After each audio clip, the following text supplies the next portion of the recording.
sampaikan tentang sholat, masih berkisar juga tentang sholat, bahwa sholat kita itu adalah pintu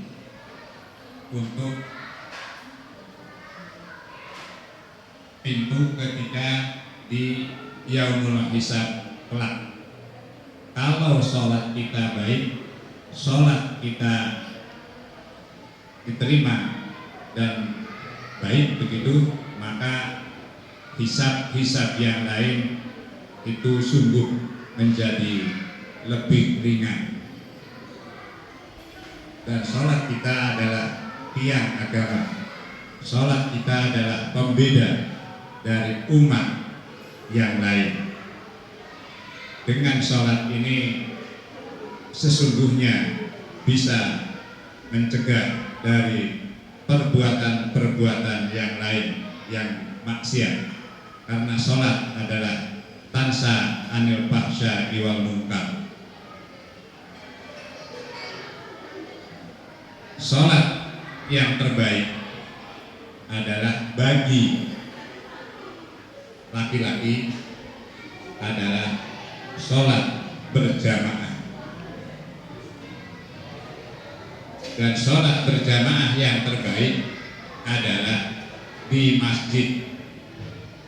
Dan berjamaah yang terbaik adalah bersama takbiratul ihramnya imam. Di dalam keterangan-keterangan yang lain bahwa fadilah-fadilah utama sholat berjamaah sudah kita pahami, sudah kita ketahui, bahwa berjamaah itu lebih utama karena memberikan keutamaan 20 derajat, 20 kali lipat dari sholat selain sholat berjamaah. Tentunya 27 kali lipat ini dengan ketentuan-ketentuan dan syarat-syarat tertentu. Yang optimal tentu 27, tetapi tanpa halangan. Tapi kita agak lalai, pokoknya asal berjamaah tentunya tidak akan menggenapi 20 derajat itu. Untuk mencapai itu, mari kita bersama-sama ketika mendengar seruan untuk sholat, segera bergegas menuju masjid, karena banyak keutamaan yang bisa kita lakukan, yang bisa kita raih sebelum sholat berjamaah.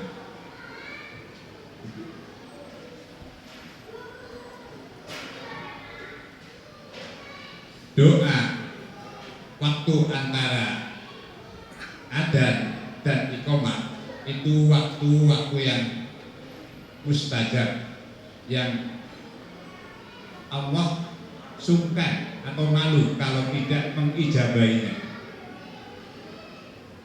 Nah, untuk kita bisa berdoa, tentunya waktu yang diperlukan harus ada, karena ketika kita menuju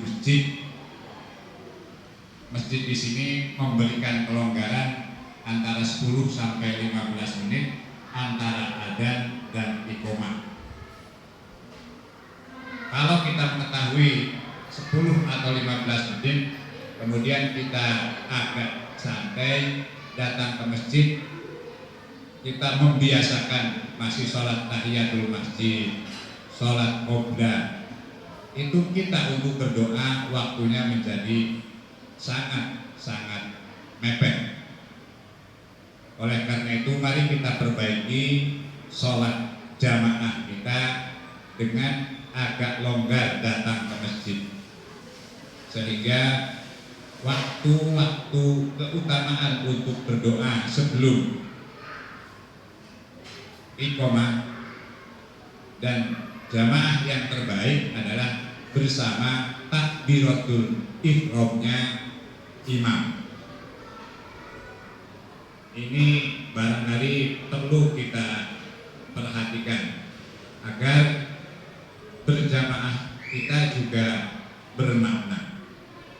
Di sisi lain, langkah-langkah kita ketika berangkat ke masjid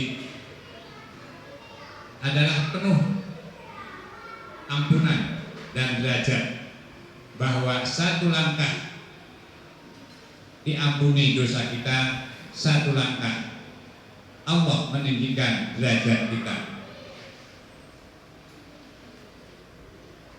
Ini bukan berarti Mas Arif langkahnya dekat, itu tidak seperti itu. Apa dadak mubeng saya itu mau ke masjid? Enggak juga.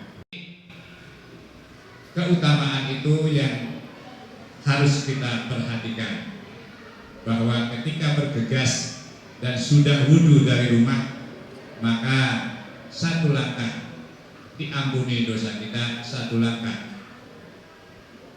dinaikkan derajatnya oleh Allah Subhanahu wa Ta'ala ketika kita mendatangi masjid dengan niat untuk sholat berjamaah.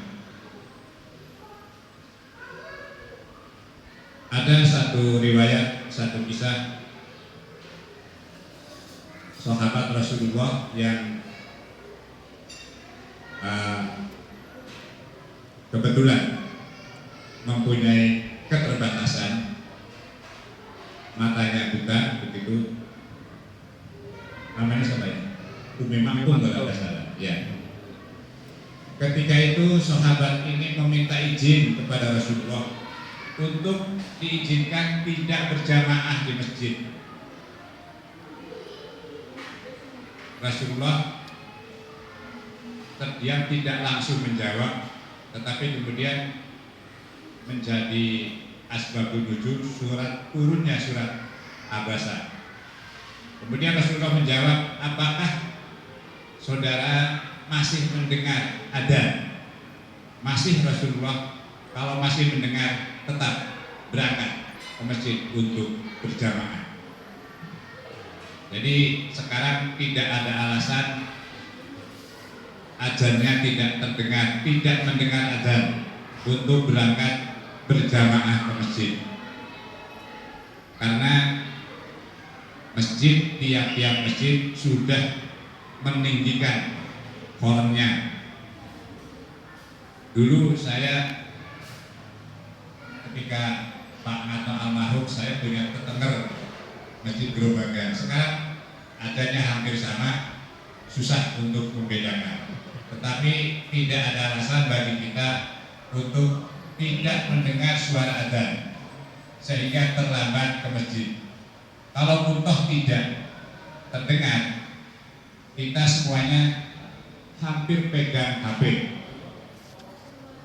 Dimasukkan aplikasi itu dan setiap waktu sholat akan berkumandang adzan, dan segera datang ke masjid yang terdekat untuk melakukan sholat.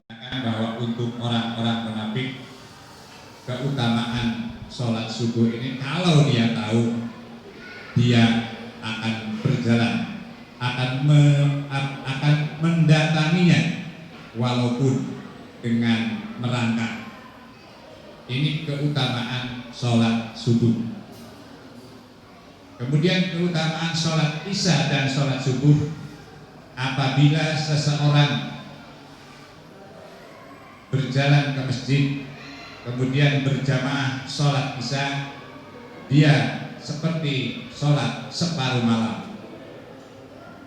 Kemudian ketika disambung dia berangkat untuk berjamaah sholat subuh, maka dia laksana sholat sepanjang malam. Pahala dan keutamaan dari segi sosial, dari segi syiar, sholat berjamaah ketika masjid dimakmurkan oleh umatnya dengan sholat berjamaah. Paling berat memang sholat subuh 3 baris. Kalau masjidnya besar 1 baris pun tidak cukup. Ini memang kesalahan kita bahwa sholat subuh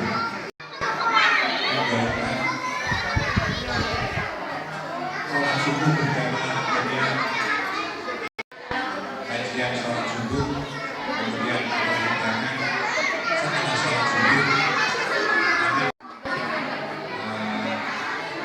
kurang pada bulan puasa ini karena berlipat-lipat ganda.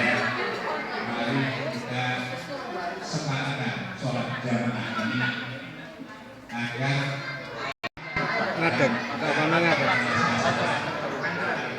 terganggu